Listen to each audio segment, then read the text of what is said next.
অন্যান্য বছরের মতো এই বছরও মৈত্রী সংসদের পক্ষ থেকে 21শে ফেব্রুয়ারি আন্তর্জাতিক মাতৃভাষা দিবস উদযাপন উপলক্ষে ব্যাপক কর্মসূচি গ্রহণ করা হয়েছে। শুক্রবার বিকেলে আগরতলা প্রেস ক্লাবে শুরু হয় কবি কণ্ঠে স্বনির্মিত কবিতা উচ্চারণ। এরপর শহীদ বেদিতে পুষ্পার্ঘ্য অর্পণ করে শহীদদের প্রতি শ্রদ্ধা জানানো হয়।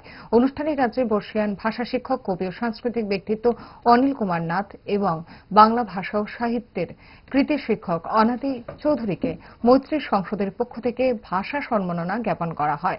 রাজ্যের খ্যাতনামা সঙ্গীত শিল্পী এবং বাচিক শিল্পীরা ভাষা বিষয়ক সঙ্গীত এবং আবৃত্তি পরিবেশন করেন। আলোচক হিসেবে উপস্থিত ছিলেন অধ্যক্ষ নির্মল ভদ্র, এমবিবি মহাবিদ্যালয় এবং আগরতলা প্রেস ক্লাবের সভাপতি জয়ন্ত ভট্টাচার্য। অনুষ্ঠানে সভাপতিত্ব করেন মৈত্রী সংসদের সভাপতি ডক্টর দেবব্রত দেবরায়। আন্তর্জাতিক মাতৃভাষা দিবস শব্দটার মধ্যে একটা বিশালতা, একটা গভীরতা আমরা দেখতে পাই। মানব সভ্যতার বিকাশে ভাষা একটা বিশেষ স্টেপ। সভ্যতার বিবর্তনে আমরা দেখেছি মানুষ স্টেপে স্টেপে বা ধাপে ধাপে তার